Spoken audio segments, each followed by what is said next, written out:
Gibson, welcome to Asian Academy Podcast, man. Thanks, Mitch. I'm very happy to be on here.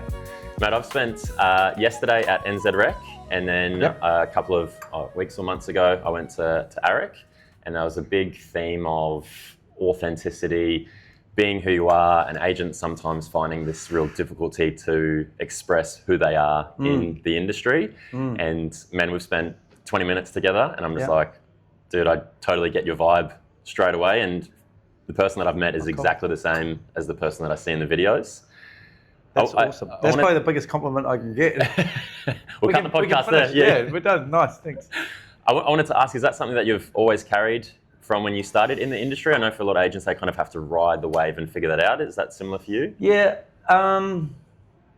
it's probably helped that I started later, because I can understand when you're a bit younger how you're so, I guess, swayed by people's thoughts of you, and you want to, I guess, maybe perceive that you're doing better than you are or whatever it might be. But because I came in at 39, I was not the youngest agent starting, and I started in end of 2022, so the market had kind of totally finished its humble rise of 30% in 1 year. And look, I just kind of came in thinking, I'm just going to be myself. This is going to be my plan, and I planned it out like no tomorrow. Like, because when you're coming in with 2 children, my wife was a stay-at-home mum because we really believed one of us should be home with the kids, you know, and that's just our opinion. And we wanted that, so it made it real hard to leave a full-time job and come into real estate. But we did it, and there was a plan. And one of my plans were, I'm going to just be myself and attract who I wanted to attract. And I actually took a lot of advice from people like these great guys, Jared from Ray White. They were like, I was like, I'm going to launch with no commission for my first sale. And I remember them just saying, Ben, you'll attract the people that go for no commission, and then you'll attract the people that also want the highest price, and they will be a nightmare to deal with. They said, don't do that. And like, whenever you ask for advice, and I'm probably going off center here, but we're huge on, if I ask for advice, I actually take it. I never ever like try to, I listened to you, but I'm going to do it anyway. I'm like, okay, I'm going to listen to that advice and take it. So yeah. And what were you doing before you started in real estate? And yeah, I was. How did the whole getting started in the industry happen? Yeah, so I was like 12 years in the surf industry. I worked for a brand called Quicksilver and Roxy for nearly 10 years. And that was here and in Torquay, Australia. Then me and my wife moved back here to have children. And but like you know, following your family across the ditch either way to be with them when you've got children. And you know, a job came up at a company called APM Media, which was the New Zealand Herald. So I started working there. Then they transitioned to NZME. And I was working in real estate actually as advertising or selling them the newspaper. But their newspaper was getting pretty hard. I actually still use it today like in most of my campaigns, to be fair. I'm quite old soul. But so I dealt with agents on the other side for 6 years or 5 years. And it was nice because you got to see agents from this side as a supplier. But I guess I never had as much respect as I do now for all those agents I dealt with and how hard they work. What was your perception on the industry for those years, being on the other side? That there's a lot of egos in there, which there is, you know, and that comes, I guess, with any industry. There's people with massive egos, but I guess the people in this industry get a chance to earn quite a bit of money, so they can back it up. But you know, like, I thought that it was a fairly self-focused industry, but then I got to deal, luckily, with the top tier of people, because generally, and this is general speaking, but the top 20 agents that spent money with me were also the top 20 agents or top 18 agents of that company. Sure. So that equaled that basically every year that I was there. And most of those agents were very hardworking and quite good people. So that was quite nice to see a nice side of the industry as well. Yeah. And for maybe the agent in their mid-20s that's maybe finding it a little bit difficult to have that authenticity because, you know, they go to these conferences or they have these team trainings and they hear someone say, go and do something, but they know it doesn't align within themselves and they're kind of being a little bit forceful with that. What advice would you have for them? Oh, I love this question because I listen to so many agent training, and I just took parts that I believed in. And I guess coming in as a 39-year-old, you're confident to do that. Like, you've been around the block a few times and been with a few companies and a few positions, and you learn that not all advice is good advice, you know. And they would say, oh, go door knock other agents' listings. I'd never do that. Or go and, like that kind of stuff, or someone sells and go door knock all the other neighbours and make it sound like your sale. I think that stuff is it's probably why we get a bad name. So I just took the parts that sat well with me, and then I made other parts that weren't even in the book of learning, you know, like how I started. I did this thing called 5 hours of free labour.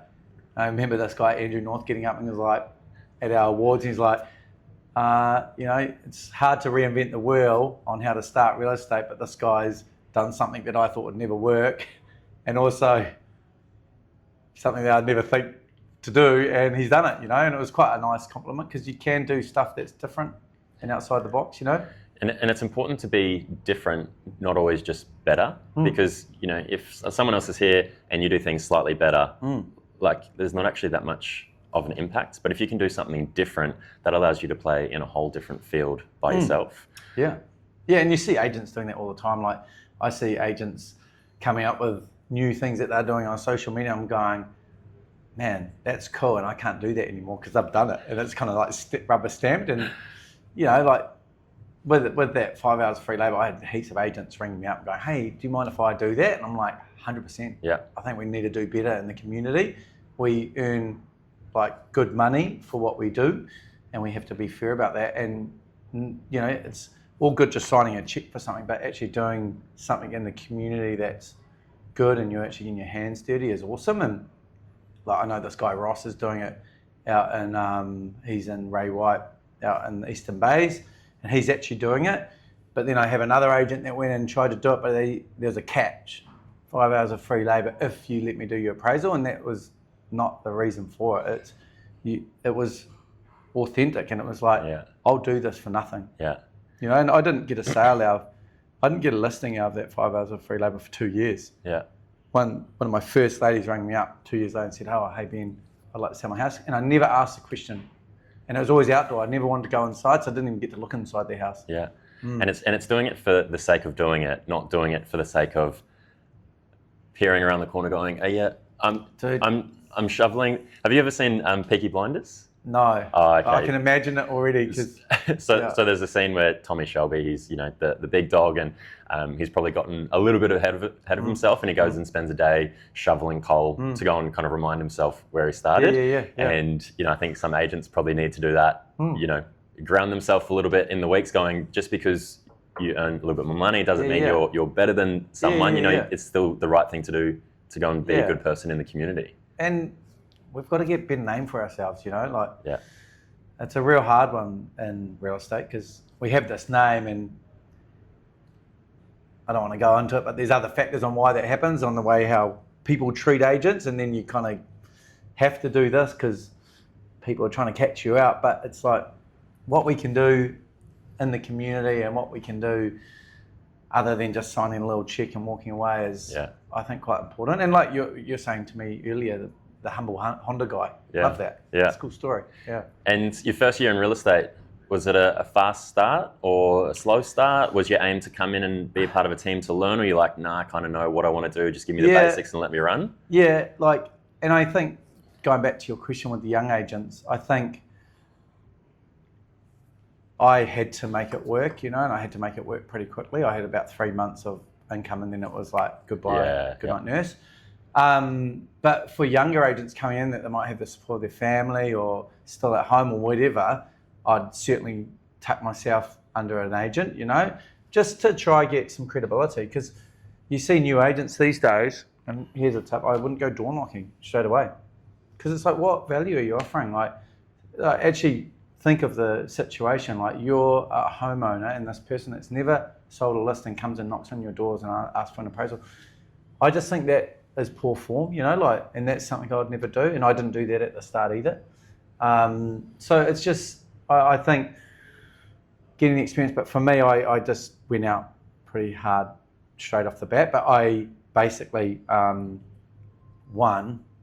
did the uncomfortable thing that Kiwis don't like doing, and telling people that you're a real estate agent.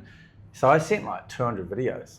Wow. And I sat every single night, and my wife was like dying because we're in a small house, and I'm like doing these videos every night, and it actually got real good engagement because people thought that I was like dying. So they hadn't heard from me for like 2 years, and then I'm sending them a video like, hey, it's Ben here. I've got something to tell you, So going into real estate. Yeah. So you were sending this just to family and friends, people in the area? My most extended network, because like another piece of advice, that I got was like, you just don't know who people know. Yeah. And they think you're a good guy, and their mum's selling in Orewa or Red Beach, and Ben, we didn't even know you were a real estate agent, So I told every single person. I did that 5 hours of free labour, so I did that every single week. Yeah. 5 hours of free labour, so I just letterboxed one street, 5 hours of free labour, going to one lucky person, and genuinely, I'd only get one person put there in the drawer, Yeah. And it was always like an older lady in the 80s that need help, and I'd go and like, what do you want done? Anything outside. I wouldn't never do it inside because I just didn't want to have complications of that. And I'd paint fences, water blast, wash their house, whatever it might be, do the lawns. And that got me a good little name. I did every single street in the flat, 140 hours. And like, the good comes with the bad. Like, I had agents saying to me, oh, we do that anyway for our listings. And I'm like, that's the difference. I don't do it for a listing. Yeah. I don't do it for my listing. I haven't got a little sign up saying, hey, here's 20 grand. I'm going to go do it now. It was for nothing. Yeah. It was for nothing, And I think it's hard to take people as genuine people these days. Everyone's like got this mistrust. So that was hard because I was trying to do something good, and then you're getting people being quite negative toward you about it as well. Have you found that since coming into the industry, like the butting of heads of agents, or have you found most people are pretty good? Yeah, I think like I'm like the number one agent here in Orewa for the last 2 years, and I have never advertised it. Yeah. And like, I haven't not advertised it for a reason, but as soon as you put yourself out there to other agents, they can get pretty nasty. And like, there's so many nice agents. Like, I've got really good relationships with agents from Bailey's. Like, this lovely lady Marcia here, she used to be the head of the community or something in Lotto. And she's the same. She's like, Ben, oh my gosh, I used to be like this person that people are like wanting to talk to all the time and would do anything because she had this. And then she comes to real estate, and it's like the conversation just changes straight away. And it's hard, because you're just a human being with your kids, and people are trying to get you down. And the worst people are sometimes the agents. Mm. But I have to say that there's also so many lovely agents out there from all the brands. Yeah. Like, you get that mixture, but I think that's with any industry, so you kind of got to take it, but it can be pretty hurtful sometimes. Yeah. Mm. How do you juggle this, this genuine nice guy versus, being able to do the hard negotiations and, actually, I guess do the sales part? Or do you find that you're not really selling because you're just trying to do what's right for the... No, like, look, you know what I'm asking? Yeah, like and that. I said to you at the start, like, people, you attract your people, Yeah. vendors, but then for the buying side and negotiation, I just love being transparent. Yeah. And a few times, like, it's been like challenged. Like, I'll give you one good example. I was at the sale and it went into a multi, and a multi is, like when there's multiple offers that come in, and the vendor's only allowed to pick one. Yeah. They can't, and I can't play these off each other at that time. It's like, that's it. And I'd presented the multi, and I was letting my vendors have a chat, and this guy was really nervous, understandably, and goes, "Hey Ben, I want to know that you're there at the place presenting the offer." I'm like, okay, he's obviously questioning our agent's integrity, and that's from the industry. Yeah. So I sent him a photo with the house behind me with the vendors probably inside, and I was just like this. And then I get a complaint to my boss saying he didn't get the house.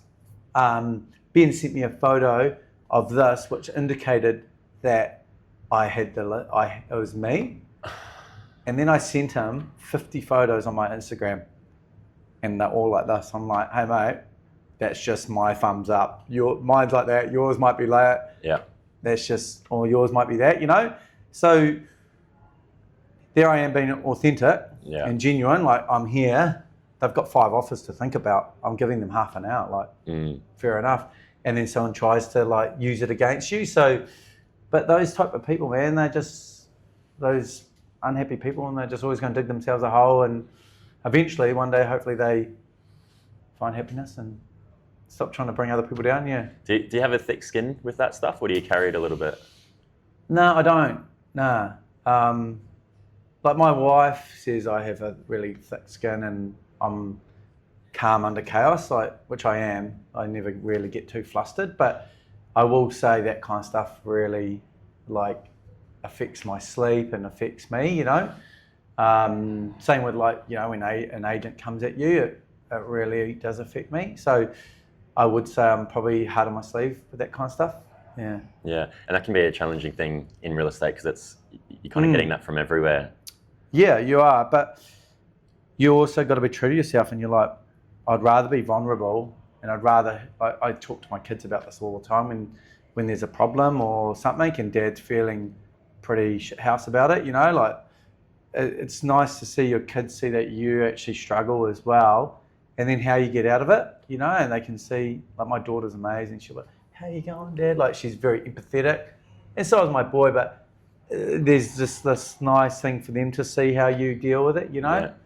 I've never resonated with the term fake it till you make it. I think there's a difficulty for me to understand, like, not being yourself. The way that I guess view that advice is like, things aren't always going to go how you want them to. It's your response, and you want to teach your kids that things aren't going to be great all the time, because they're not. And your advice shouldn't be, hey, just pretend that everything's okay. It's like, no, things are shit, man. Like, and this is what I do to make it better. I go, go for my surf, or go for a walk, and like, this is something practical that happens, not just like slap a stupid smile on your face and pretend it's going to go away.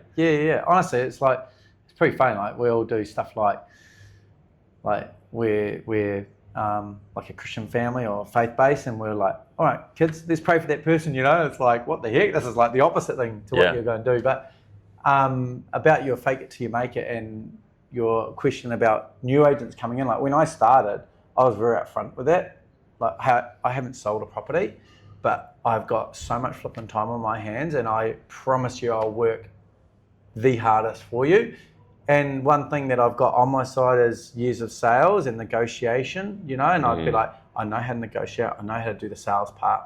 We're gonna do good marketing, we're gonna bring the buyers here, but I will promise you that this is what I'll do. And I think for new agents, that's their, like, they don't have any listings. It's like, I'm only going to be working on yours. I'm not going to be working on 15. Like, you use what I've got against me. So I've got 15 listings at the moment. I'm going to use that again. Oh, you're going out with Ben, he's a great agent, but he's got 15 listings. I've got 1. You're my focus, you know, and you use my strength against me, not in a negative. And I'd say about that new agent, hey, he's going to have a lot of energy, but I've also got a heck of a lot of buyers that I'll be able to, like, you know, you do it in a nice complimentary way. But I think faking it, like, people have real high bullshit raters, you know, especially wealthy people. And if you're dancing around the fact that this is your first, second or third or fifth listing, whatever, they will pick that up, you know, and it will come out, it will be unsincere, and it's not good for you, you know. Like, you've got to be honest to yourself and, like, do stuff that fulfills your soul. So you love coming to work like you do, and we spoke about that earlier, you know, like, I think it's pretty important, because then we come across better I'm not sure if you know Braden Caldercut in the Harcourts network. He's in Hawke's Bay. He's one of the business owners, and I spoke with him last week. He started as a 21-year-old in the industry, and he said exactly the same thing. Yeah. He's like, no experience. I'd done a marketing degree, so all I had to pitch was enthusiasm, and that I knew how to market. And I couldn't pitch 20 years of experience because I'd barely been alive 20 years. Yeah. And that's the thing. And I always go back to people, like I say, hey, look, the most important thing out of this whole thing is our relationship. Yeah. Like if you connect with me, like, because you're going to get to know me pretty well over the next 3 weeks. I'm going to be talking to you every single day. Yeah. This needs to work, because if you don't trust that person, or you're not feeling like they're working hard for you, there's going to be a disconnect there. Or if you hire that person purely on commission and not this, something's going to miss here, and especially if a young agent is connecting with the seller, it's like, man, use that. Yeah. Big time. So we caught up at your office, and then we jumped in your car, and your car was, as you said, probably the shittiest car an agent could own. What does that mean to you, just being able to drive an old car, not needing to stay up with the trends, and not needing to go and prove that because you've got a nice car that you're worthy for the business? Because this may be more so for the younger agents as well.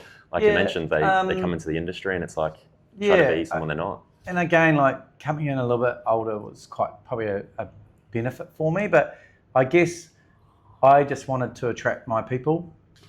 And like if you start to attract a person that wants you in a $200,000 car and a suit, and you dressed up for that, but that's not you, there's going to be a breakdown, And look, I just said to myself, like, 90% of the time I'm in shorts and jandals, and I'm still have a shirt and things, but I don't want to attract a vendor that values stuff that I don't value. And I don't want to attract a vendor that, is not getting the real me, So people that see that, and I told you that story about that police officer, is like, great, because then I have these successful sales, and maybe I have quite a lot of success because I'm attracting the people that are my people, and they are attracted to that. But then there is those other people that are attracted to the other stuff, and there's agents for them as well, but that's just not me. But I just think I think one thing that I really dislike about our industry is they report GCIs. So they say, oh my gosh, I got $300,000 GCI, and in reality, their agent's only probably getting 120 of it. Yeah. For instance, maybe less, maybe 100 grand. And I just think that that gives a real poor perception. But then also, and I feel like I've heard this being touched on before, there's not a lot of money management for agents, and they earn it because you get a big load of money and then you don't get paid for 6 weeks. But young guys will probably get a big load of money and go spend 100 grand on a car, and I just don't see the value in that, and I don't see how that helps me, or because it's gets me to A to B, and my 28-year-old Toyota Hilux gets me from A to B easy as most of the time. So I think that there's probably a separate podcast on money management. Totally. Because people could do quite well in their 20s when they don't have children, they don't have a mortgage, and man, you've got so much disposable income at your fingertips that we just spend on nice things, which like this shirt would be 3 years on. My wife has bought the majority of our shirt, my work shirts, off Trade Me. Yeah. It's like $10. Yeah. Looks pretty good. And as long as you're clean, right? Yeah. It doesn't matter what you wear, as long as you're well presented. Yeah. So it's like, there's a whole probably another realm of that, but I'd like to pivot to something quite practical, going from getting your first 1 or 2 listings and then being able to manage scaling the business, because, for you being in the industry a couple of years, the real issue that I get from the audience is they start to carry more listings than they're typically comfortable with, not used to operating at that level, things start to fall away. Yep, totally. How did you continue to grow and grow and grow and grow? Yeah, so this goes back to listening to advice, so I went to Blueprint in Queenstown with Josh Fagan, and I was a fairly new agent still, and he just said, I might have been 9 months or 10 months in, and I don't know, I might have sold 10 houses or something like that. And I was feeling like there was momentum coming. And he spoke quite a lot about, you know, to your point, before you get to this level and things start dropping off, you need to employ a PA. Yep. And look, I just thought, I'm committed to this. There's no way I'm out now. I'm in this for the long haul. I'd hired this awesome girl, Laura, at NZME when I was there. She was just phenomenal. And for me, hiring her was just about trust, because they have all your passwords, they have everything. And I was just like, Laura, I want you. She's like, I can't. I've just had a job. I'm only 2 weeks in. And I was just like, damn, okay. And then I flew back. I rang her straight like that night at Josh Vegan. And then I flew back. And then I was like, no, I'm not going to take no for an answer. So I rang her again. I said, can I come and have a beer with you? And she's like, yeah, you can. So I went out to Kumeu. I was like, what do you need? And she's like, oh, I wouldn't mind like having a bit of work from home, because she's got 2 young children as well. They're absolutely beautiful. And she's driving to Takapuna every day. Sure. I was like, I can give you that. What do you want? Like 2 days, 3 days? So we struck a deal and she signed it that night. Well, handshake. Yeah. So that was part of it. Like I went straight to getting a PA, probably earlier than I needed to. But I think that advice from Josh was like, do it earlier than you need to, because you can get things set up. And then just touching on that, why did you decide to bring her on earlier? Well, it made sense for me.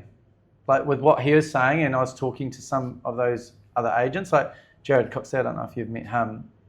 He's a business owner in Mount Eden, Ray White. Fantastic. Like he's taken that business from nothing to one of the highest performing Ray Whites in New Zealand. And I would talk to him quite a bit, and he was like, Ben, do it now, like before things get busy. And it was like September before Christmas, before that busy period. So I did it. And I just took a leap of faith, really. And I guess I'm fairly confident in myself. And I was like, I knew how hard I was working and what was coming, because you can kind of see your pipeline, what's coming. Yeah. And I was like, I'm just going to do it. Yeah. I think the thing that makes sense as well is if you get to the point where you need it, you're probably scrambling, juggling the plates, and then trying to bring someone in while you're already, like you're bringing them into chaos, rather than if you can feel it coming, like you said, you're kind of foreseeing the next 3 to 6 months, you're able to train them in a proper scenario, you can take your time, they can learn it, so that way you're heading into that stage with momentum. And I am like Balinese traffic, like I'm quite chaotic, and that's where Laura is so good, because she's worked with me for so many years, there's just such a good understanding there. And my wife's like, Ben, like no one else could do that job. Yeah. She's like, I can't believe she puts up with you. You're like, you're with me as well. You put up with me as well. I know. I'm a nice guy. Yeah.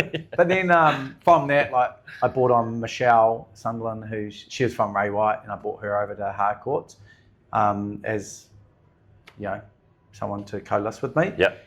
And that's just worked so phenomenal. So when did Michelle come over? Well, it took me about a year to get her, because she was pretty happy where she was. Yep. And I just kept going, like, I really would like you. And I didn't go for anyone else, because, like, I think there's a type of agent that would work well with me, and I really wanted I didn't want a flashy salesperson. Yeah. I didn't want one that takes the training and goes and does the exact words, like, you know, that comes across really unauthentic. I wanted someone that was just their own human being. And she was that person. So I was just patient. I was just like, I'm not going to really go for anyone else bar her. And from her, I haven't actually expanded. And like, I know Harcourts would love for me to grow this team, because there's these super teams out there, but that's got no interest for me. I'm just pretty comfortable where we are. And how do you decipher the roles and responsibilities? Because that can be the next step. It's like, okay, I've got the confidence, I'm going to expand the team. I kind of know what needs to be done. But for people that maybe don't have that management or leadership experience, like, well, how would you? It's probably not the best advice I'm going to give you, but I'm a real believer in you naturally find your roles, you know? And it's not, like, I've never given them this is your jobs, you do the open home signs, you do court. It's like actually just over the last, like she's been here nearly 2 years, it's just progressed into I'm good at that, Yeah. and I'm really good at that. Like, she's amazing at doing all of our vendor reports and collating them. She's amazing at follow-up. She's amazing at so many things that I'm not good at. And then I've got my abilities, like negotiation. It generally lands with me, or a tricky situation, like I was on the phone before, like finding a solution, because there's always a solution, you know. I think so many agents like get, we can't do this, and you just go no. And Michelle always says like, man, 10 times over that deal would have been done, but I'll always figure out a solution. Yeah. Because there is always a solution. You just got to think outside the box. Because it's not always money, right? Like there's different terms, there's things that can be thrown in, time frames. Yep. All those different things. Like, and it's amazing what, once you listen to a buyer or listen to a vendor and you find out what's valuable to them, you know, and you're like, oh, okay, I didn't actually realize that that was valuable to you. Yeah. And you get it done. Man, it's real interesting. My mum has just sold her house, and then we started doing some open homes on the weekend. I was like, oh, it's been a while since I've gone and tested out some agents. Yeah. And we went to 3 open homes, and not one of them asked a question about our situation. Wow. I was blown away. It was like, in our face, this is the perfect time to buy. It was all at us. I was like, you don't even know what we're looking for. Like it just blew my mind that they weren't even trying to get an understanding of what we're looking for, what's important to us. And you're an easy target because you've got children, and to ask, where do your children go to school and all that, or man, it's easy. Yeah, and that's the sad thing, eh? Like you'll often get vendors. Choose an agent on commission. Yeah. And man, like for a $5,000 difference in commission versus $100,000, like that buyer walks in and out, it's daylight robbery to me. But what can you do? You can't see it. You can't. Hindsight's a fantastic thing, but you almost never are able to find out what your loss was, or you weren't at the open home hearing their questions and going, man, I would not like that to be my representation of my home, you know? So you got to pick your agent wisely, eh? On that note, what are some things that you are asking? You know, something practical for people to hear? You don't want to get into a full conversation because obviously there's other buyers there, and it depends where they're at. Like if they've come back a second, third, or a third, fourth, fifth time. When they come back third, fourth, or fifth time, you're almost like, you know them, and you don't want to ask them too many questions because they're interested in the property, but they'll start trying to talk it down because they're so interested in it. Like that's kind of like the danger zone for me. Yeah. Because they'll be like, I didn't notice that crack. Is this? But like, there's real easy ones. You take, hey, can I grab your details? Yeah. Where have you come from? And as I'm filling in, I'm like, where have you driven from today? And they'll tell me, and instantly I've got a connection there. You're like, if it's from the shore, I'll go, I grew up on the shore. What part of the shore are you? What school are your kids going to? Hey, if you were to move up here, what schools are you guys looking up out here? Like that kind of thing. And I just make those notes. So then when I ring them back, I go, hey, how did your kids choose a room or something like that? So there's that. But then if it's a little bit of a quiet or open home, then you can ask for, like, I'll never ask, a great way of asking their budget, I always just say, and what amount do you want to spend under? Or what's the budget you want to stay under? Yeah. So you're not asking for their max. You're just saying, well, we'd like to stay under 1.4, and you go, cool. Like this house is 1.5 or 1.3. Okay, they're within the budget, you know. Yeah. And then that kind of stuff's quite easy to get out of them. I heard a great question the other day, which was, how's the sale of your property going? Nice. Yeah. So then you say, I'm actually renting. I didn't have to ask you that. Yeah. Or we've actually sold. Yeah. Awesome. Or we're currently selling. It's going really well. Yeah. Awesome. It's just a different way of finding out the same information. Yeah. Because if I say to you, it comes across unauthentic, like, can I come over for an appraisal? You go, well, I'm renting. I don't know why you'd want to do that. You know. So it's a nice way of getting out one of those 3 scenarios, whether you're renting, sold, or to be sold. Yeah. And if you were to go back to Ben when he first started on his first day, what advice would you have for him knowing what you know now? Oh, man. I know, like heaps of agents, like Jared, and particularly said, "Oh man, the one thing you're going to struggle with is you're too nice for real estate. You know, like it is quite a hard industry." And I think I was probably a bit naive to it. Like I had these dreams and aspirations of like running an event for all the agents to come in, and or just having drinks and chatting and like kumbaya together, you know. And I can see now that that probably wouldn't work. So I was probably a bit naive to how harsh it is and how cutthroat it is, you know. Like, but I don't know if that would have changed anything coming into it, because it's quite nice being naive sometimes, because you do things that now would be very uncomfortable doing, like because you put yourself out there, and it's quite nice being naive and doing it. And I don't know, like I probably actually wouldn't do anything differently, because I think everything shaped me to how I am today, you know. And you're good on social media, and you've got this authentic, you know, your personality really comes through.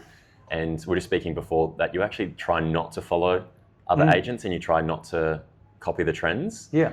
Can you just speak to that a little bit more? I like just mute most agents, and it's not that I don't like what they do. I just don't want to pick up on things that they're doing, and then like subliminally use that in my stuff. I just want to keep quite authentic to myself. And even like Louis, my videographer, like he's learned to go with what I go with. Like in our videos, like one of the videos I'm like, and this is a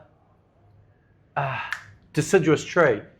And then I finished it and he's like, okay, we'll do that again. I was like, nah, I'm human, just run with it. Yeah. And then like he made the pause with like crickets, like and me pause, and then like this, and he like linked it all together. So he loves, like I never check my videos with him. Yeah. He goes, do you want to look? Nah, we'll just go with it. Yeah. You know, because I think the more polished you are, sometimes the less people want to connect with you, you know. So yeah, I kind of just run with it. And I think you just got to have confidence in yourself and go, look, this is me. We're all human. We all make little mistakes here and there. I made a mistake on a video yesterday down here in Ottawa, and I just ran with it. Yeah. Because if you are that polished person that likes the Lamborghini, and you wear the suit and every word has to be perfect, like you said, you'll attract those types of people. So like if you're that person, run with it. Yeah, 100%. Yeah.